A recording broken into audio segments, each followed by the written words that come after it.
Who made Dhaka Muslin? Was it Hindu weavers or Muslim weavers? How superior was Dhaka Muslin compared to the finest European fabrics? Is there any scientific proof of this legendary quality?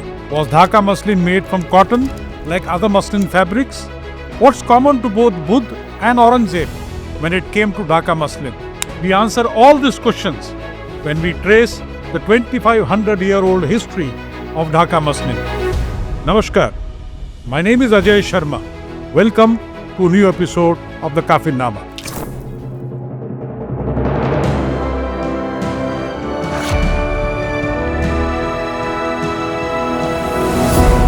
Tibetan Buddhist texts recount an interesting tale from the life and time of Buddha.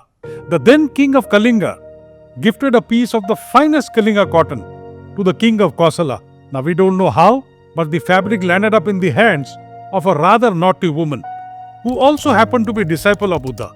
The woman later appeared in public wearing the fabric.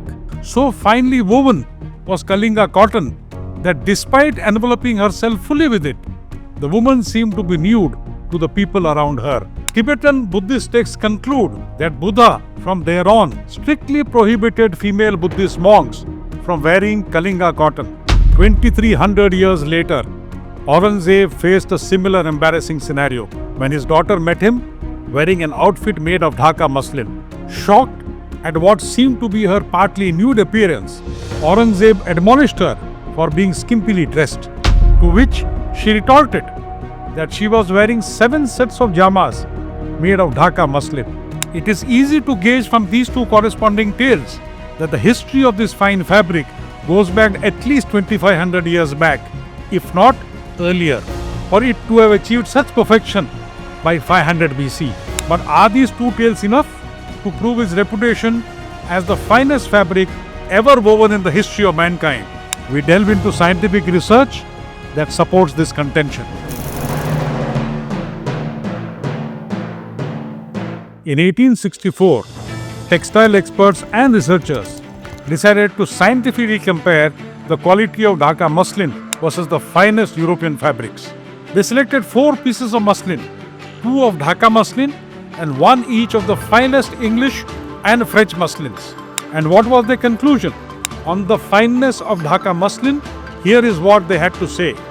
The Indian maker is still able to claim his yarn being finer than anything yet known to have been produced in Europe. The weavers of Dhaka can and do produce a fabric which for fineness as well as for other good qualities has nowhere been equaled. And what about its durability versus other European fabrics? For where these very fine machine-made muslins of Europe are practically useless, whereas the very finest of the handmade ones from India are lasting and bear frequent washing, which the finest English or European muslins do not. Here are the key research findings that help them to build their conclusion.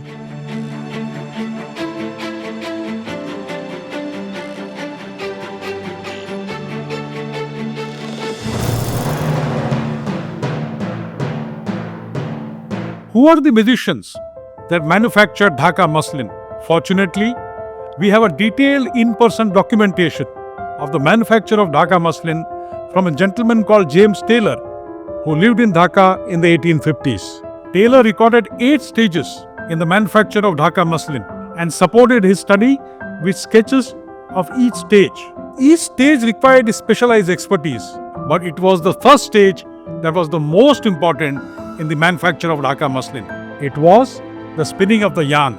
The yarn had to be spun with the right fineness and the required twists and turns that typified Dhaka muslin. And on the spinning of the yarn, Taylor notes, in performing these operations, the Hindus possess unrivaled skill.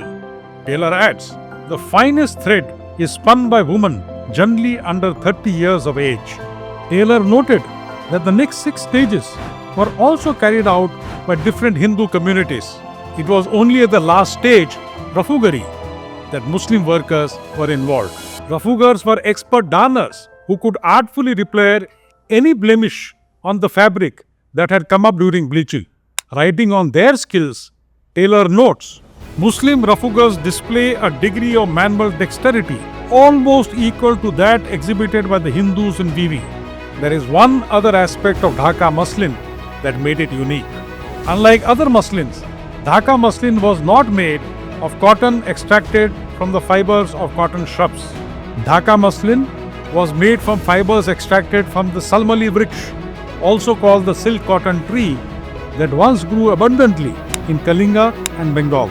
But how did Kalinga cotton come to be called as Dhaka Muslin?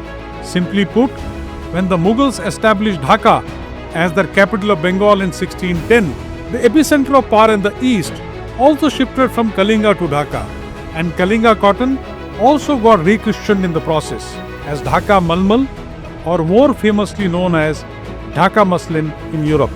If you like this episode, please do like it and share it with your friends. Also subscribe to our YouTube channel to get regular notifications on new episodes and new series on India's economic history.